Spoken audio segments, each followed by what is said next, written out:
बत्ती वाला कि पहिनबू तो बुझा जाए कि हम ओने से ममता वाला कपड़ा किनी हम कुछ नहीं जानता। हम रक्षाबंधन के दिन हम खूब बढ़िया से तैयार होकर काहे के हम भैया के राखी बारम खूब बढ़िया से। ए मई भाभी तो जेबे करिए ना। हां जा तारा के भाभी कहत लिप तो बतियावत रली के आवत ताटे हमू आई न तो जेबे करी हम तो कहत। एक तो पहले तो दान दहेज ने खसा देले हैं आ भेज दीजा कि मन तो हो कि जा ती कुछ तू न करबे जब उतने बात आया के जब हम तो जाए ना दे चाहे वो खाती के कुछ भी हो जाए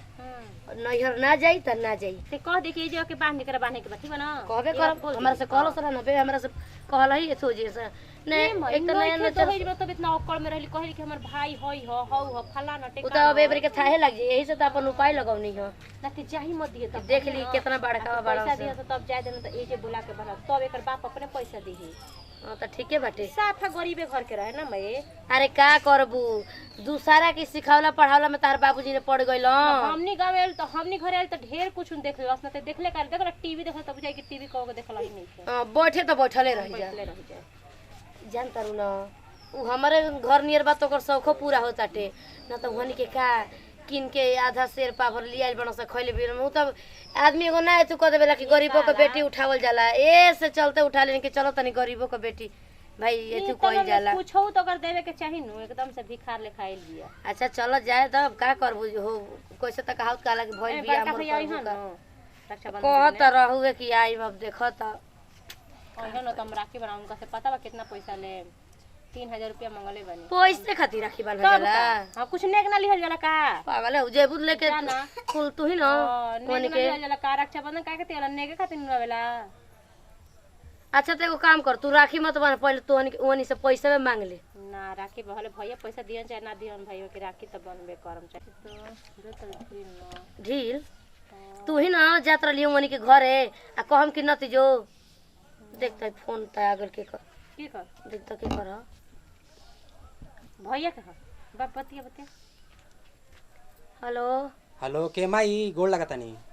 खुश रह ए माई कल रक्षाबंधन है ना। हाँ बबुआ एक बार छुट्टी ले ले बानी कंपनी में से राती में गाड़ी धोले काली आ जेब हम ठीक बाटे अपन तू से टाइम से गाड़ी धोली हो खाए पिए खातिर ले लिए कुछ ठीक बा मैं बहनिया ठीक भी है ना आई यही जे बिया बुचिया तो कर दे ढील है रहते। हेलो हां बुचिया गोड़ लागत न भैया खुश रह ए भैया आई बना ला अरे अबे माई से तोरा बताओनी आओ तोरा का हां अच्छा भैया आ हमरा के सूट ले लई ह ठीक बाटे बार राती हां आई हम ओती के बबुआ रखता ठीक बा मैं ठीक बा रख ठीक बा गोड़ लागत ये ना खी जानत कि बाहर भीतर से आवत इनका सूटवे भागल जाला कमाइए के ना आवतरन कमाई के आवतरन एगो तू ही बाड़ी ना अब के बाटे कपड़ा गाती बनबू का लेके ताले रोज रोज पेन हम अच्छा अब का करत के रे लौकत नहीं के बतियावत है नई हर दिन रात नई हरे बतिया मन त करता के ओकर मोबाइलवा छीन के पटक दीही हमर त मन धीरे से चोरवा के फेंक दी मोबाइल दिन रात खाली एगो बहिन भी अब माई दिन रात खाली कोनी से लागल दे लेके भेजल तो सत औरी का करी दे बछिया अभी त ना लिहला देला पे ही हाल खुशु खुशु बतियावे देखी तो क्यों राखी पे आओ तड़ी सभी मम्मी जी से पूछब तब न कि मम्मी जी राखी पे विदा करब कि नहीं 22 तारीख के राखी बाटे तो मम्मी जी 20 तारीख की विदा करब तो हम राखी बांध ले। आज तक ले हम अपनी भैया लोग से बिना राखी बांधले ना रहनी है। एगो ये त्यौहार लगे हर साल अपनी भाई बहन से भेंट होत रहल फोन करके पूछा तानी कि के आओ तो के उठावेला फोनवा। हेलो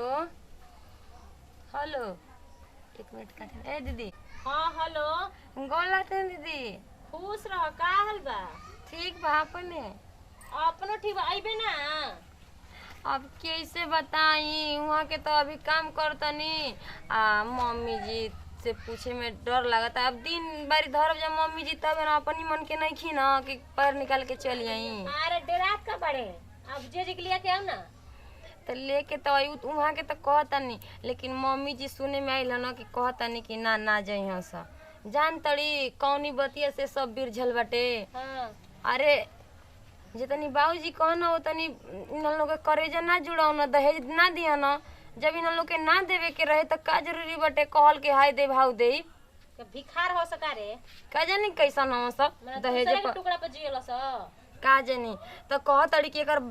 भाई बाप दहेज देले बना कि जाई राखी बाने तोर सहेली आवत ऐसन पिंकी आ रिंकी आ नेहा सब आवत ऐसन सब आओ तोरी सा हां अबरी बारी मैं आवत ऐसन हमनियो का बड़की दीदी आवत है कलकत्ता वाली ए दीदी एगो बात कही बोल हमके लिया के बाबूजी अब भैया भटिया देले बाना जा अब के गने तोके बताई घरवा के बतिया ऐसा हाल हो गइल बा। अच्छा रुक जो जा तनी मम्मी जी से पूछा तनी आ मम्मी जी तो मम्मी जी एगो ननद भी जन ली इतना उतान चलत या ना कि अरे मन करता ना कि का कह दे लागत कि हमनी को ओकर नियर रहबे ना कहीं नहीं जा हां तब का ससुई से तो बेसी नंदी बोलतिया ए कही हिया तो गरम सिमटा गरम कर ले आ डाल दे दिन मुंह में चुप हो जाए अरे नइखे ना अभी हक होता ना कहतनी कि रुक जो पूछ के बताओ तनी कि हां आइब कि ना आई ठीक भाई आओ जल्दी तब ठीक। पूछ के बताओ हमरा के ठीक है ठीक हाँ। अरे ना भेजा यहाँ तो वजह से हटहू ना दी हाँ पूछला में का भइल बाटे ए मई ते ई बताओ ये तना ई मन ढील कहां से तोरा में कहाँ ढील बड़ा सा मतलब ढील नहीं खसन लिख बड़ी सा मम्मी जी ए मम्मी जी में हिनको आ गइली चलिए चाय पी ले जा बना चली कहां मतलब टेबल लगल बड़ू ए जना लिया के दे सकेलू टेबल लगल बड़ू काहे न दे सकी ना एगो बात रहला मम्मी जी अरे एगो ना सुने के तो जिंदगी भर जब ले जियम तब ले तोहर बातें सुने के बा बोला गाँव से फोन आइल राखी पर हम जाइब राखी बाने भैया लोग के अपनी काहे तोर भय भय जरे कौन सा सको उ कहे ना जा कि हमनी के बहन के घरे ना जानी जा बहन कुल राखी के दिन त्योहार के काहे दिन बहिन चोरा के नोट दे तो नोट ले लिह सा के तरी कहतनी जी जब हमार बाप गरीब रहना तबे नहीं खाना देले अब बाप के कहल बेटी के भोग के पड़ता ना अरे चल चल जे बियाह के घरे ना दे उ बाद में देख के का करी कहे का मतलब कि राखी के नहीं खे जाए के भिखार रहता ना तो 1000 अपन लड़की के हाथा में जोड़ देता तो उहो ना मिल रहे मैं तू एजे के पहन ले बड़े एगो साड़ी पहन के आइलू आ बुझा दे हमारा नहीं बात के इज्जत तो पाले बाटे ये बुची सबके दिनवा एक ही तर ना रहला अंगुरिया बराबर बटे आ चुप रह अपन में मिला होतरी हम अपन लड़की के ले दे के भेजम ना तो तोरो अखिया उलट जे देखी है चल ठीक है ना बेटे कि हमसे बेसी गांज दे हमनी के तो हंसुआ खुरपी तावा पहुंचू सब कुछ देम देखी है बिया भाई इज्जत से बिया क देना सो ओतने ढेरवा हुए धन दौलत बाटे हमरा खातिर तारा खातिर न बाटे आ तू ढेर जबान चलाओ तेरी मम्मी के संग ठीक बा ना जे आपू के बिया हो जाई ना आ रखे आप पापा मत कर हमरा फिर चल से घर में बनाव या खियाव नैहर के सपना देखायब राखी बना सा भैया के डर तू ना पड़ जाई नहीं तो हम सही के फांसी उसी लगा के मर जाई रखे लगा के मर जा के करे के मनताव देखाव तरुका बोला ले अपनी भयन के जमाना हम करतनी हमर भाई ना यहाँ से हम राखी ना तो तू ना जाई हमर सहेली आइल बड़ी हां बड़ी सहेली के दाज मिला तरुका सहेलियन के होता ना बाय तू त आवत सा जा तरी से तोर का बाटे रे कि जइबी हो जा धाधा तरी छोड़ दे तो तमा जइबी ये तेरे बुचिया देखे जरे पता ना बोलत ये रे बोले दे अब उ ना जाई तबे पता चल जाई ओकर बोलल मन निकल जाई का हो गेल तो अरे हमर भैया के भोर के चढ़ गेल म कुकुलाता हमर चल जाके न हो जो दे तू जहां बैठा तरी तहां बैठले रह ओ जात तो दुआ तो सजल लगाल जरूर रहेला खालू तकारी के दुकान खोल दो सजा लगाओ तनी त मन उहन के बोलाओ तनी का किया सब कर दे पे चढ़ा स माई गोड़ लगता नहीं आ गइलो हाँ कोनो दिक्कत ना कोनो दिक्कत नहीं के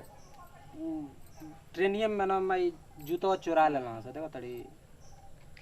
आ कार इनका मौत या एकदम चोरे ढुकर न सका डिब्बा में मेरे बेग सब ले लेला से देखो तड़ी के पागल भेष में माइल बनी बेग ओगले रे बड़न स और अब हम का करी हे भगवान तो जी अपना बहन के राखी बनवाई दे जरूरी नहीं खे शरीर आ गइल ना सामाना से बढ़ के तहार देहिया से बढ़ के सामान में रहल का माई ओमा 30,000 रुपया रखल रहनी अब बहन के सूट 2-3 गो कैसे चुरा लेला का हम कही कुछ खाव ले रहल ह ना माई हमके ये तू खोते कि बहन खाती हम कहा हमके कुछ नहीं खे देबे के अरे बियाह शादी कइला के बाद तोहने लो न कर बजा ले बजा दे बजा हैं एमे रोवे के का बात बा घरे आ गइल न ओतना बहुत बा चल नहा धोवा खा मुंह देखाई बहनिया मांगे कि तो भैया गलती कोनो करे बड़ो ना माई गलती नहीं की कइले लेकिन अब सोच अब जब लिख रहल बबुआ उ हो जाला अब का करब